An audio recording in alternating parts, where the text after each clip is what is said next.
때마다 바뀌고 해마다 쏟아지는 각종 정책들. 알아두면 삶을 윤택하게 만들지만 정부의 폭풍 속에서 제대로 된 내용을 찾기란 쉽지 않다. 이처럼 국민들의 삶과 가장 가깝지만 마음의 거리는 좁히기 어려운 가깝고도 먼 정책. 하지만 지난 2년 반은 달랐다. 국민들의 주도로 만들어진 5대 과제, 20대 국정 전략과 100대 국정 과제. 여기에는 고용과 경제, 복지, 교육, 일자리와 조세 재정을 포함한 각종 정책이 담겼다. 이를 바탕으로 양극화를 해소하기 위한 각종 사회 정책과 한반도 화합을 다시 꿈꾸게 만든 평화 정책 등이 활발히 진행되고 있다. 하지만 일자리와 같은 경제 문제나 권력기관에 대한 국민들의 신뢰 회복처럼 해결해야 할 과제도 적지 않다. 그렇게 길다면 길고 짧다면 짧은 2년 반. 국민들이 내준 과제는 어떻게 진행되고 있을까? 또 모두가 함께 잘 사는 나라를 만들기 위해 남은 2년 반 집중해야 할 과제는 무엇일까? 국민들의 시각에서 정책 방향을 제안하는 대통령 직속 정책기획위원회의 정의구 위원장에게 들어본다.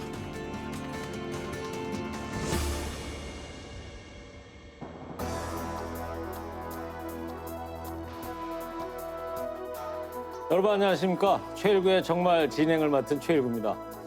정보가 넘쳐나는 시대죠. 정책, 정보 또한 예외가 아닙니다.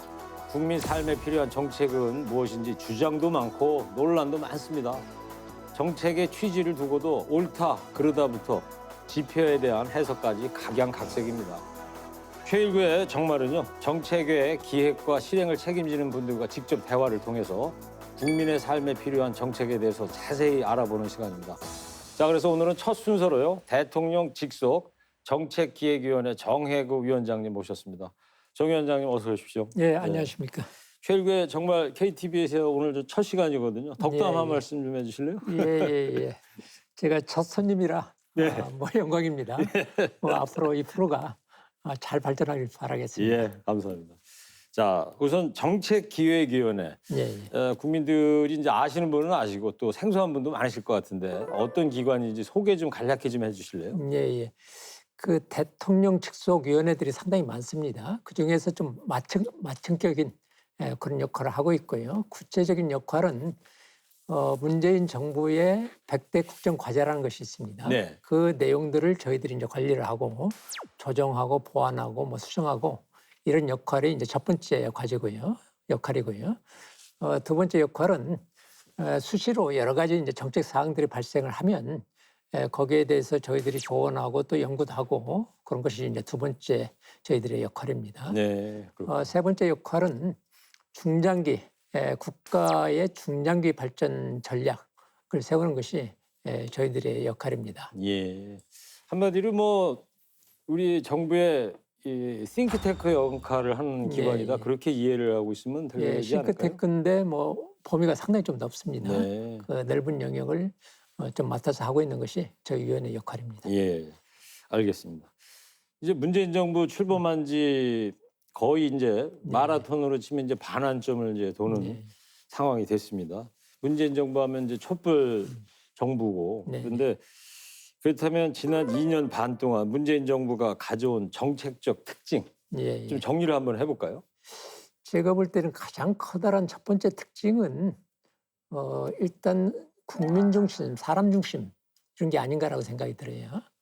전에는 뭐 어떻게 보면 국가가 앞에서 이끌어갔다고 볼 수가 있죠. 그래서 국가 중심, 그다음에 이제 경제 같은 경우에도 주로 이제 대기업 중심 이런 성격을 가지고 있었는데 오히려 지금은 정부 중심, 그다음에 대기업 중심이 아니고 국민 삶을 최우선시하는 그게 이제 첫 번째 특징이 아닌가 그렇게 생각이 들고요. 네. 그다음에 두 번째 특징은 지금 상황이 과거에서 미래로 가는 구조적인 전환기인 것 같습니다. 그래서 정책을 상당히 구조적으로 이제 바꿔야 되는데 일종의 국정 운영의 패러다임을 이제 바꾸는 문제, 그것이 두 번째 이제 특징이라고 볼 수가 있고요. 그런 속에서 이제 미래로 나아가야 되는 뭐 이제 그런 어떤 새로운 어떤 틀을 만드는 것, 그것이 중요한 특징 중에 하나가 아닌가 이렇게 네. 보고 있습니다. 문재인 정부 국정 운영의 어떤 굵은 뼈대를 정리하고 계신다 이렇게 좀 이해를 하면 될 것 같고요. 자, 2년 반 동안 뭐 성과도 있었고 네. 어려움도 있는 것이 또 현실인데 먼저 그 대표적인 성과를 꼽으신다면 네. 어떤 점을 꼽으실 수 있겠습니까? 그 저희들이 지난 상반기에 한번 조사를 좀 해봤습니다. 전문가들하고 국민들한테 문재인 정부 중에서 어떤 것이 좀 만족하고 어떤 것이 부족하냐 조사를 해봤더니 대체적으로 이제 외교 안보 분야, 그 분야는 긍정적인 평가가 많이 나왔습니다. 그거는 뭐 여론조사에서도 많이 나오고 있지 여론조사도 않습니까? 그렇고 이제 전문가 조사에도 그렇고 그것은 지금 오랫동안 남북이 이제 대결을 해왔지 않습니까? 그런 속에서 뭔가 분단 체제를 넘어서 새로운 남북 협력의 어떤 새로운 길로 가고 있는 그런 부분, 그런 노력에 대한 어떤 평가가 아닌가라는 생각이 들고요.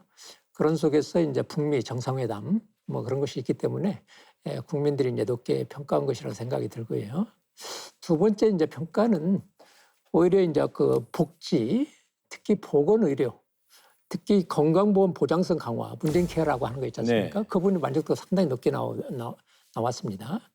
그래서 이제 사회정책 중에서 이제 복지, 그다음에 보건의료 이런 쪽에서 이제 높은 평가가 나왔는데 대체적으로 저희들이 생각하는 것과 그다음에 국민들 전문가들이 생각하는 것들이 거의 비슷하게 그렇게 나왔습니다. 네. 그래서 이런 것들이 문재인 정부의 이제 성과이고 하나를 덧붙인다면 적폐청산 문제인 것 같습니다. 네. 적폐청산, 권력기관 개혁, 아직 완성되지 검찰 개혁 같은 경우는 아직 완성이 안 됐습니다만 적폐청산 문제도 저희들의 문재인 정부의 중요한 성과 중에 하나가 아닌가 그렇게 네. 보고 있습니다. 그러면 정 위원장님한테 제가 궁금한 게 이 2년 만에 이제 성과를 이제 몇 가지로 이제 들어보긴 했는데 네. 점수를 준다면 몇 점 정도 주실 수 있어요? 제가 볼 때는 경제 상황이 좀 어렵습니다. 대내 경제 상황이 좀 어렵고 그래서 이제 경제 성과에 있어서는 조금 논란이 있을 수가 있습니다. 그래서 경제 상황까지 포함해서 얘기한다면 제가 볼 때는 한 B+, B 플러스 정도? 뭐 학점으로 얘기한다면 예. 저는 B+ 정도는 했지 않았는가 그렇게 생각합니다. 역시 뭐 교수님이라 학점으로 말씀을. 알겠습니다. 자, 그리고 일부에서 이제 촛불혁명으로 탄생한 정부지만 개혁적 성과는 또 정 위원장님은 저 B+는 주셨습니다만 예. 그렇게 뭐 개혁적 성과가 크지 않다 이런 평가도 있어요. 물론 개혁이라는 게 정부만의 노력으로 될 수 있는 건 아니겠고요. 사회 전반이 이제 함께 노력을 해야 될 문제긴 합니다만. 근데 그러한 협력을 이끌어내는 것 또한 정책 당국이 해줘야 될 몫이 아닐까. 이렇게 개혁적 성과가 크지 않다는 이런 평가에 대해서는 위원장님 어떤 생각을 갖고 계세요? 아마 국민들이 이제 보기에는 가장 이제 체감적으로 느낄 수 있는 부분이 아마 경제일 겁니다. 그러겠죠. 경제 문제인데 사실 문재인 정부가 들어서고 나서 얼마 되지 않아서 경제가 하강하기 좀 시작한 측면이 있고요. 근래에 와서는 미국과 이제 중국의 어떤 무역 갈등이라든지 최근에 와서는 한일 간의 무역 갈등 문제들이 있지 않습니까? 그래서 경제의 대내외적인 어떤 여건이 좋지가 않습니다. 촛불 환경이 있었고 그것을 기반으로 해서 이제 문재인 정부가 이제 들어섰기 때문에 문재인 정부에 대한 이제 기대가 굉장히 높았던 것 같아요. 네. 초기에서는 문재인 대통령의 지지도가 상당히 높았지 않습니까? 그렇죠. 그걸 일정하게 80%까지 가지 않았습니까? 기대를 이제 반영한 것이라고 볼 수가 있는데 실제 이제 국정을 맡아서 이제 하다 보면 이게 한꺼번에 이 국정을 바꾸기가 쉽지는 않더라고요. 그래서 이제 기대는 높은데 실제 성과는 뭐 생각보다 덜 나오고 네. 그런 것도 영향을 미쳤지 않는가 이런 생각이 네. 듭니다.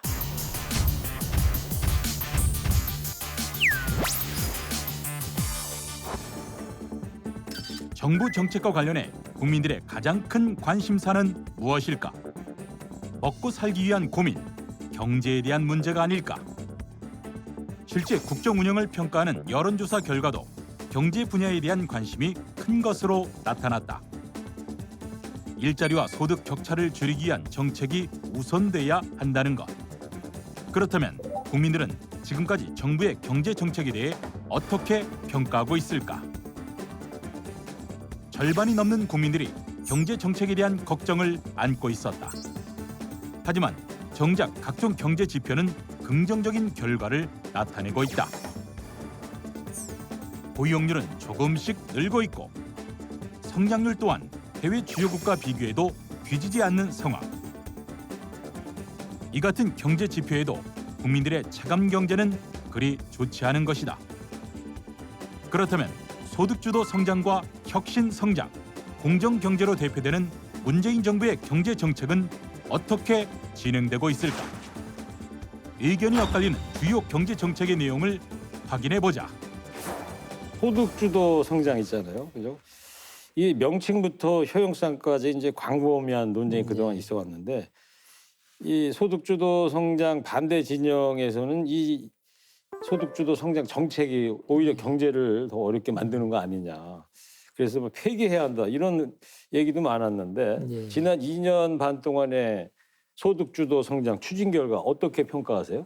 우선 소득주도 성장이 이제 필요한 어떤 배경이랄까 그런 것도 좀 말씀을 좀 드리겠습니다. 네. 그 과거 몇십 년 동안 우리가 통상 이제 신자유주의 정책이라고 하는데 그런 정책이 세계적으로 이제 확산이 됐었습니다. 그런 속에서 어떤 결과가 누적이 됐는가 하면 불평등, 양극화 문제가 세계적으로 굉장히 확산됐고 우리나라도 마찬가지입니다. 그리고 이제 그런 와중에서 양극화가 이제 심화가 되다 보니까 특히 사회적 약자들 이런 사람들의 어떤 소득이라든지 그런 것이 굉장히 나빠졌어요. 그래서 다른 나라들도 대체적으로 정책을 이제 바꾸게 됩니다. 그 정책이 포용성장, 사회적 약자도 감싸 안으면서 우리가 정책을 발전시켜 성장을 하자 그런 쪽으로 많이 바꿔지게 됐고 한국도 그런 맥락에서 포용성장의 맥락에서 소득주도 성장을 할 수밖에 없는 상황이 됐던 겁니다. 그러니까 소득주도 성장이라는 건 이런 것입니다. 국민들의 또는 사회적 약자들의 소득을 증가시켜 줌으로써 그 소득이 늘어나면 소비가 증가를 하지 않습니까? 소비 증가를 통해서 이제 경기를 진작시키는 거라고 볼 수가 있어요. 네. 한국 같은 경우는 특히 내수가 굉장히 약합니다. 사람들의 이제 소득이 적기 때문에 내수가 상당히 약한데 사람들의 이제 소득을 증대시켜 줌으로써 그들이 이제 소비를 할 수 있게끔 만들어 주려고 했던 이제 그런 정책이라고 이제 볼 수가 있고 그 소득주도 성장에 몇 가지 이제 정책들이 있죠. 하나는 뭐 논란이 됐던 최저임금 문제가 있는 것이고 그렇죠. 그다음에 또 하나 중요한 것은 일자리를 만드는 문제입니다. 일자리를 만들어야 사람들이 이제 봉급을 받을 수 있으니까 그다음에 임금 격차를 이제 해소한다든지 그렇지 않으면 복지 문제, 뭐 아동수당, 기초연금 이런 문제들도 일종의 소득입니다. 그래서 이제 그런 걸 통해서 소득을 증대시켜 가지고 경제 성과를 진작시키는 경제를 진작시키는 그런 노력을 했고 제가 보기에는 적어도 소비 부분을 증대시켜 놓은 게 아닌가라고 생각이 듭니다. 네. 지금 우리 경제가 상당히 어려운데 통상도 어렵고 그다음에 이제 경기가 이제 불투명하니까 기업들이 투자를 안 하고 있습니다. 민간 기업들이 투자를 안 하고 통상도 어렵고 투자를 안 하고 있는 속에서도 그래도 우리 경제를 이런 정도 버텨나가는 것은 소비인데 소비는 일종의 이제 소득주도 성장에 효과가 있었기 때문에 나름대로 소비는 지금 위축되지 않고 있다고 네. 그렇게 볼 수가 있습니다. 알겠습니다. 근데 이제 최저임금이다. 이것을 두고서 마치 경제 정책의 전부인 것처럼 예. 최저임금이 이렇게 반대쪽에서는 이런 이야기를 하는데 그 이제 사례로서 중소상공인 또 이제 자영업 하시는 분들 폐업하지 않느냐. 그래서 이 최저임금 이거 없애야 되는 거 아니냐. 뭐 이런 이야기들이 나오는데 이 부분에 대해서 위원장님 어떤 견해를 갖고 계세요? 소득주도 성장 중에서 이제 최저임금이 뭐 상당히 그 짧은 기간 동안에 이제 최저임금을 많이 올렸지 않습니까? 예. 그것이 미친 효과는 긍정적인 효과와 부정적인 효과가 있었던 것 같아요.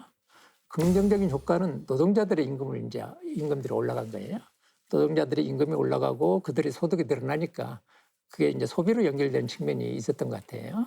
그것이 이제 긍정적인 측면이 있고요.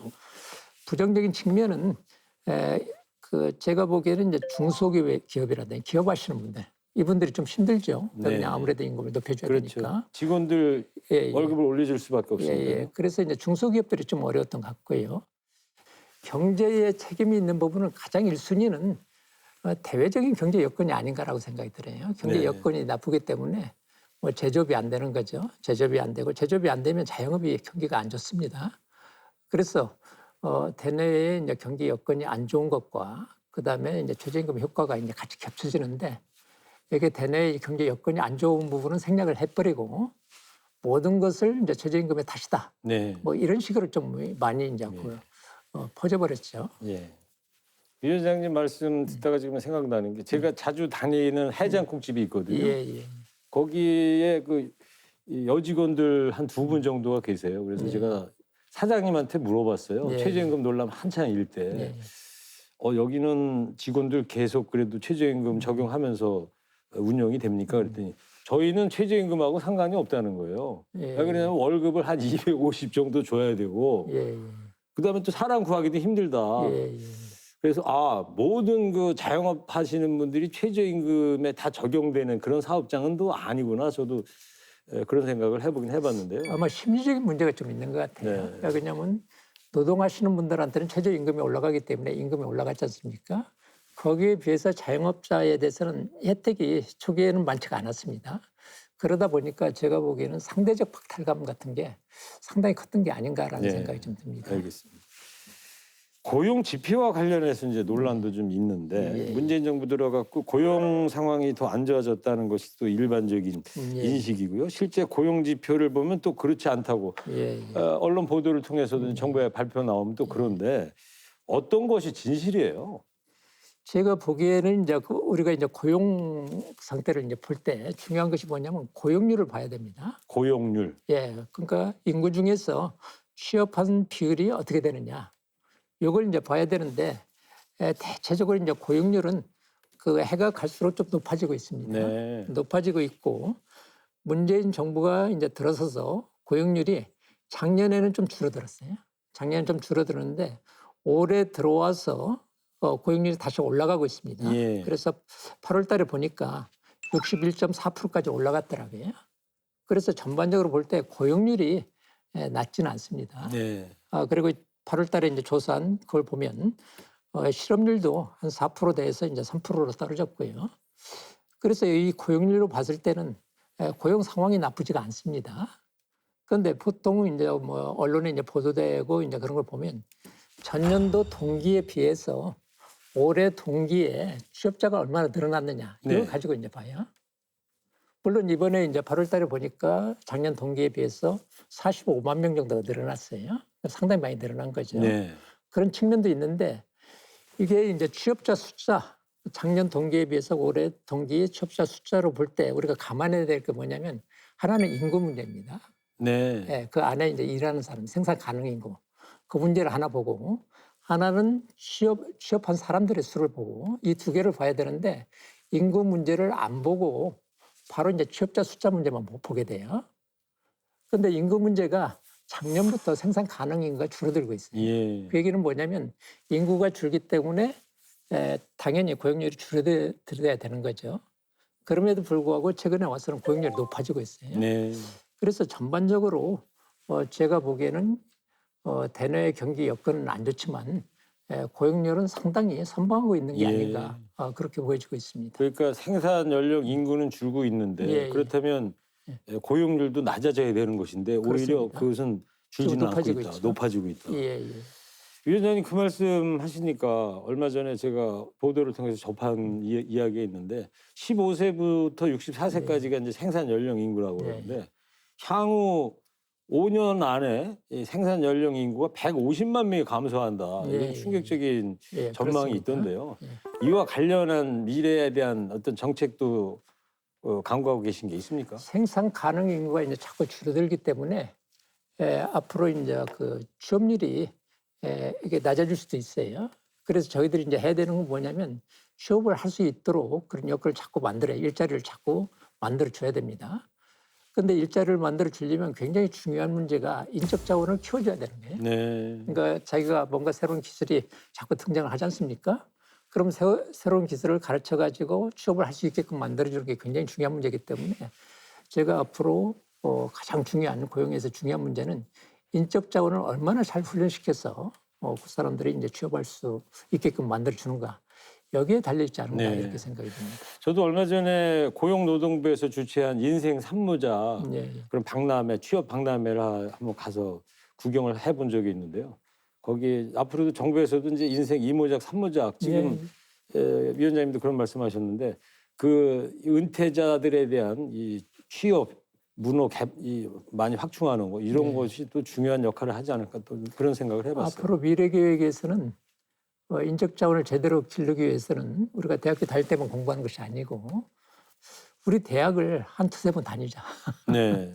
왜냐하면 우리가 이제 그 사회 나갈 때 대학을 다니지 않습니까? 그걸로 끝나요. 그렇죠. 끝나는데 기술 발전이 워낙 빠르기 때문에 저희들이 새로운 기술이 나오면 또 한 번 다시 대학교를 다니고 또 나이가 들어서 또 대학교 다니고 그래서 평생 교육 체제를 만들어서 네. 계속해서 교육을 받을 수 있는 시스템을 만드는 게 굉장히 중요할 예. 겁니다. 제가 90년대 초반에요. 핀란드 취재를 한번 간 적이 있었어요. 네.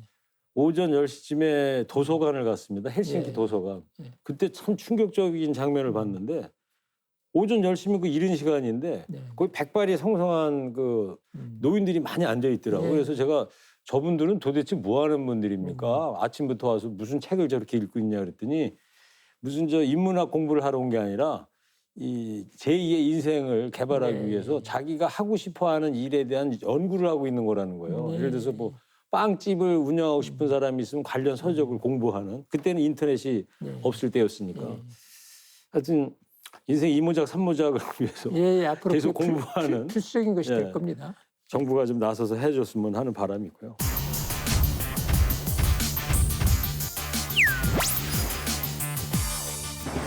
부품 소재 장비를 국산화하는 문제, 남북의 경제 축이 새로운 경제 활로가 되지 않을까, 평화 경제 문제, 그 문제에 대한 어떤 준비를 해야 된다고 생각이 듭니다.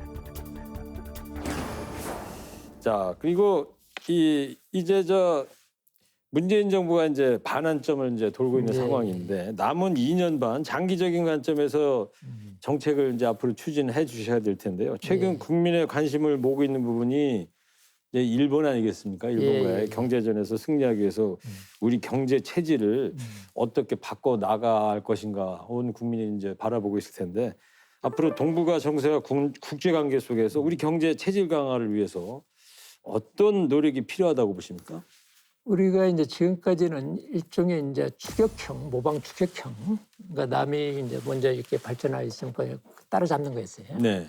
그다음에 또 하나는 이제 조립 가공형, 그러니까 부품 소재 같은 그런 걸 가져다가 그걸 조립하고 가공을 하고 이렇게 이제 수출하고 이런 식으로 이제 해왔던 게 우리의 이제 그 산업 전략이었습니다. 네. 그런데 이번에 한일 무역 갈등 문제 때문에 그 문제가 어떻게 보면 터진 거예요. 예. 일본으로부터 우리가 이제 소재 부품, 장비 산업, 장비 그런 것을 이제 수입을 해가지고 그걸 조립 가공을 했는데 일본이 거기에 대해서 이제 통제를 하는 규제를 하는 그런 상황이 됐기 때문에 저희들이 볼 때는 우리 스스로가 부품 소재 장비를 국산화하는 문제, 다변화하는 문제가 상당히 중요하고 국산화하기 위해서는 이 부분에 대해서 우리가 지금부터라도 좀 늦었지만 지금부터라도 굉장히 이제 집중해야 되는 하는 문제가 하나 네. 있을 것 같아요.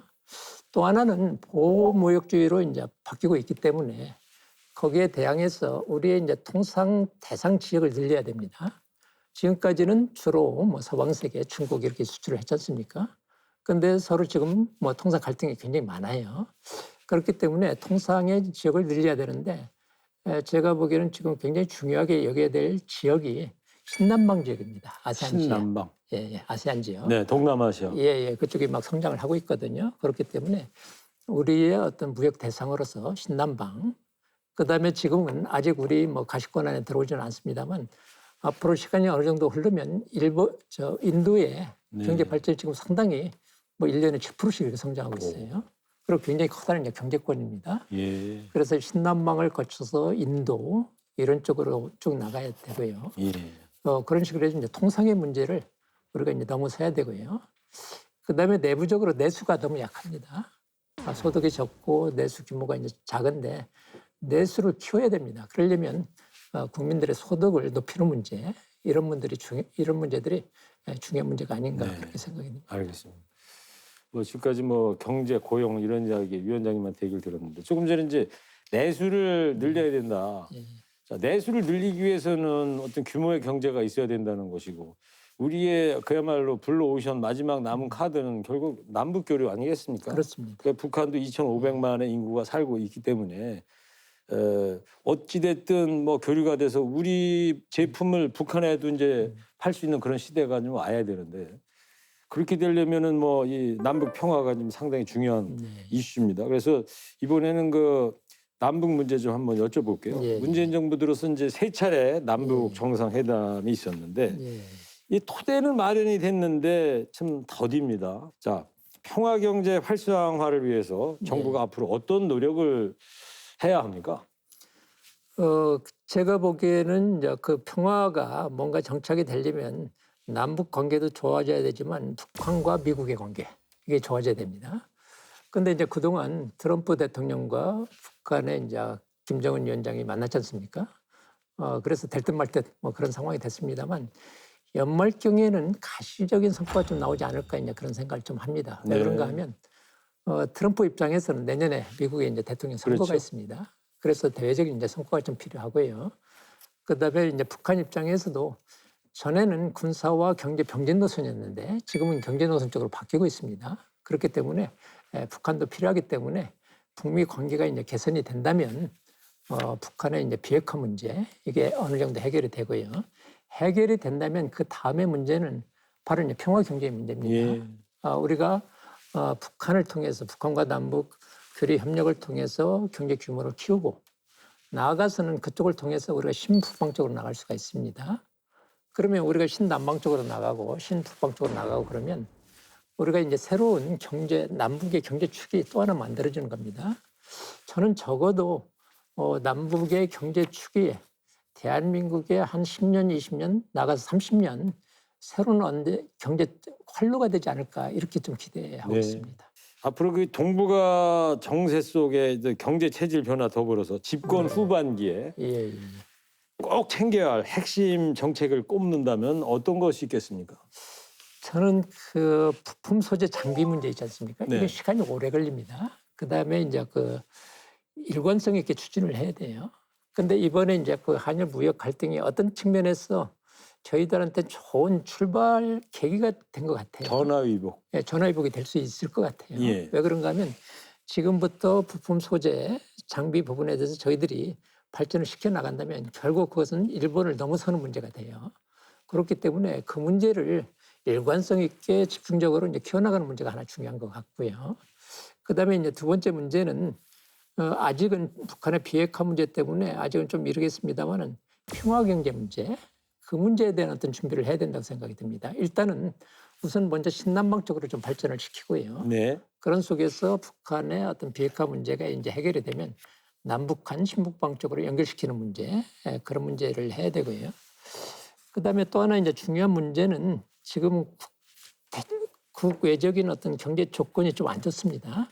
안 좋기 때문에 그런 속에서 국내 경기를 뭔가 이게 버텨내고 키워야 되는데 그 부분은 국내 소비를 계속해서 유지시키고 증대시키는 겁니다. 그렇게 하려면 국민들의 소득을 좀 늘려줘야 돼요. 그래서 저는 뭐 재정 정책을 써서라도 국민들의 어떤 그 소득을 늘리는 문제, 또 일자리를 만드는 문제, 그런 문제가 여전히 중요하다 이렇게 네. 생각합니다. 알겠습니다. 자, 경제, 뭐 안보, 평화 이런 말씀 좀 나눠봤고요. 이제 사회적인 이슈를 한번 좀 여쭤보고 싶은데 최근 뭐 다 아시다시피 젊은 층의 이제 박탈감이 네. 높아지고 있는데 이 박탈감이 이제 정책 추진을 어렵게 하는 요인으로도 이제 작용을 할 수 있을 것 같고요. 이런 부분 해소하고 국가의 토대를 건강하게 만들기 위한 청년 정책 예. 어떤 게 있을까요? 그 청년 정책과 관련해서는 청년들한테 일자리를 마련해주는 문제가 굉장히 중요한 문제죠. 문제는 기업들도 어렵고 청년들도 잘 안 가려고 하고 있습니다. 그렇기 때문에 청년들한테 여러 가지 제가 볼 때는 소득 부분도 좀 보전을 해주고 특히 뭐 예를 들어서 공장이 지방에 있다면 잘 안 내려가지 않습니까? 주거 문제 있지 않습니까? 그래서 소득과 주거 문제를 해결해주는 청년들한테 해결해주는 정책이 좀 필요한 것 같고요. 또 기업도 어렵지 않습니까? 중소기업이 좀 어려운 측면이 있기 때문에 정부 쪽에서는 예를 들어서 청년들을 고용할 경우에 그걸 지원을 한다든지 그런 쪽에서 중소기업과 중견기업 그다음에 청년들 양쪽을 지원해주는 정책을 좀 써야 되는 게 아닌가 그렇게 네. 생각을 하고 있습니다. 이 결국에는 이제 예산이 뒷받침돼야 되는 네. 사안들인데요. 저는 우리 청년들은 미래에 대한 투자라고 생각합니다. 이 청년들이 지금 일을 시작하면 앞으로 일생 동안 제가 은퇴할 때까지 일을 하지 않습니까? 일을 하는데 지금 처음 사회에 진입하는 과정에서 이 청년들을 굉장히 어렵게 만들면 계속해서 일생이 어려워져요. 그러면 우리나라 경제가 안 되는 겁니다. 그래서 저는 좀 뭐 지금 당장 좀 어렵다 하더라도 미래를 위해서, 미래 투자를 위해서 우리 청년들한테 국가가 또는 뭐 기업이라든지 우리 사회가 전적으로 지원해야 되는 것이 옳지 않은가 이렇게 네. 생각을 하고 있습니다.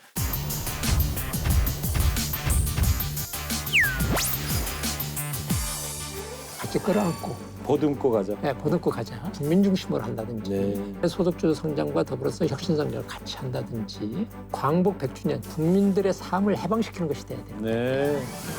그리고 지난해 말에 이제 정부가 앞으로 국정 기조로 이제 포용 국가를 이제 네. 설정을 했어요. 그런데 네. 이 개념이 포용 국가 개념 조금 어렵죠. 좀 어렵다. 네. 저도 솔직히 너무 철학적인 개념이라서 예, 예. 쉽게 좀 풀어서 설명을 좀 듣고 싶습니다. 포용이란 말은 배제시키지 말고 사회적 약자나 일반 국민들도 같이 끌어안고 보듬고 가자. 보듬고 가자. 그런데 이 포용을 하려면 재원이 많이 들어요. 그러니까 말이죠. 재원이 많이 드는데 그러면 뭐 재원을 만들어내지 못하면 이게 지속 가능하지 않습니다. 포용이. 그렇기 때문에 그것은 혁신을 통해서 생산성 향상이라든지 뭐 사회혁신이라든지 혁신을 통해서 포용이 가능하도록 경제를 자꾸 발전시켜 나가야 돼요. 네. 그래서 혁신과 포용이 맞물려 돌아가는 어떤 시스템. 그것이 적어도 앞으로 10년, 20년 동안 한국이 지향해야 되는 하나의 국가 운영 원리가 아닌가 이렇게 생각합니다. 그래서 포용이라는 것은 사회적 약자나 국민들 끌어안고 가는 것. 그다음에 혁신은 포용을 지속 가능하게 하기 위해서 생산성을 높이는 것. 이렇게 이해를 하시면 네. 좀 쉽지 않을까 그렇게 생각합니다. 그렇다면 우리 대한민국의 미래를 위해서 어떤 포용과 혁신 이게 이제 필요하다고 하는데 그렇다면 지금 문재인 정부에서는 그에 대해 씨앗을 뿌렸다든가 뭔가 좀 이 결실이 있을까요? 지금 문재인 정부는 이제 단기 정책이 있고요. 그 다음에 이제 장기 정책은 제가 처음에 국가 운영의 이제 패러다임, 정책의 패러다임을 바꾸겠다 이제 그런 얘기를 했어요. 네. 그것이 혁신적 포용 국가의 이제 그 기반을 까는 그런 것이 아닌가라고 생각이 들어요. 그래서 이제 국민 중심으로 한다든지, 네. 그 다음에 소득주도 성장과 더불어서 혁신 성장을 같이 한다든지, 그 다음에 이제 복지를 강화시킨다든지, 그 다음에 남북 관계를 과거에는 서로 뭐 대결하는 그런 체제였지 않습니까? 근데 대결이 아니고 이제 협력하는 시대로 바꾼다든지 다 구조적인 문제죠. 그런 문제들이 혁신적 포용 국가를 만들어가는 초기 단계에서 그 기반을 까는 문제라고 네. 생각이 듭니다. 말씀 듣고 보니까 뭐 정부에서 지금 해온 것들 중에 우리 주변의 실예를 들자면 아동 복지수당 10만 원 주는 것도 좀 확충이 된 것 같고요. 그다음에 어르신들 그 휴대폰 요금 할인해 주는 거, 뭐 또 처음에 말씀하셨습니다만은 저 문재인 케어 이런 부분들, MRI 촬영하는 데 있어서 조금 덜 내게 할 수 있는 이런 것들이 이제 주춧돌이 조금씩 돼가고 있다. 거기에 이제 조금씩 이제 주춧돌이 돼가고 있는 거죠. 알겠습니다. 정책기획위원회에서 이 포용국가 개념을 포함하는 이제 국가 미래 비전 2045 이거 준비하고 계신 걸로 알고 있는데 국가 미래 비전 2045 어느 정도 진행되고요? 어떤 것 개념인지 좀 듣고 싶습니다. 올해가 이제 3.1운동 100주년입니다. 그랬죠. 그래서 올해를 이제 출발로 해서 광복 100주년, 1945년 100주년 되는 해가 2045년입니다. 아, 그래서 2045를 하셨군요. 그래서 이제 저희들이 2045라고 이제 붙인 것은 광복 100주년을 저기 해서. 그래서 저희 목표는 적어도 광복 100주년이 되는 시점에서는 그러니까 우리가 그 3.1운동 100주년에서는 어느 정도 우리가 이제 독립해서 나라를 세우고 어느 정도 나라의 발전 과정이었다면 마지막 과정으로서 국민들의 삶을 해방시키는 것이 돼야 되는 거예요. 그래서 2045년까지는 그걸 좀 해내자. 그래서 이제 미래비전 2045라는 것을 저희 정책기획위원회가 중심이 돼서 좀 만들고 있습니다. 그래서 이제 그 부분은 뭐 다양한 부분, 정치, 경제, 사회, 그다음에 환경, 남북관계 이 전반적인 걸쳐가지고 2045년까지 우리가 어떤 방향으로 어떻게 가야 되느냐 그런 걸 만들고 있는데 지금 뭐 진행 속도는 조금 늦어지고는 있습니다만 한 70 내지 80%까지 진행을 하고 있고요. 가능하면 올해 연말 이내로 완성을 할까 생각하고 있습니다. 알겠습니다. 문재인 정부 출범 후에 가장 뭐 대내외적으로 이제 어려운 시기를 맞고 있는데요. 이러한 식의 원활한 정책 추진을 위해서 뭐가 필요한지 마무리 말씀으로 좀 예. 재연을 해주신다면요. 한 3개 정도를 좀 꼽고 싶습니다. 뭐 여러 가지가 있지만 그 중에서 하나는 아까 얘기했던 소재 부품 장비 요게 지금부터 본격적으로 시작이 되기 때문에 이 그 일종의 기반을 잘 만드는 거 요게 어떻게 보면 우리의 경제 발전에 가장 밑바닥이 되는 문제가 아닌가라는 생각이 네, 들어요. 아마 많은 국민도 이번에 예, 예. 일본과의 경제 전쟁하면서 많이 느끼셨을 것 같아요. 공감을 아마 했을 예. 겁니다. 그 문제가 하나 있고요. 그 다음에 이제 두 번째는 남북 관계 문제입니다. 네. 남북 관계 문제가 진짜 되다가 또 들어 뭐 좀 물러났다가 이게 좀 우여곡절 과정을 거치고 있지 않습니까? 예. 이번에야말로 꼭 성공을 시켜야 됩니다. 왜냐하면 해방되고 나서 분단되고 나서 거의 70년, 80년이 돼가고 있는데 이번 기회를 놓치면 또 한 20, 30년이 지나가요. 그렇기 때문에 이제 그 부분을 문재인 정부에서 이제 성공을 했으면 좋겠고요. 네.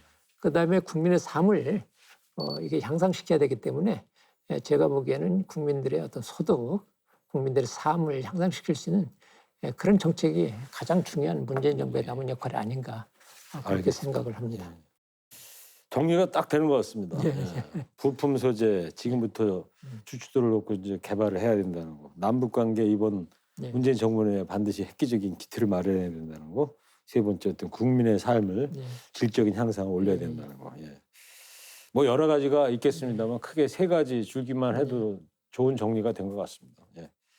자, 지금까지 정책기획위원회 정혜구 위원장님과 이야기 나눠봤습니다. 오늘 나와주셔서 감사합니다. 네, 고맙습니다. 최일구의 정말 오늘 첫 시간 어떠셨습니까?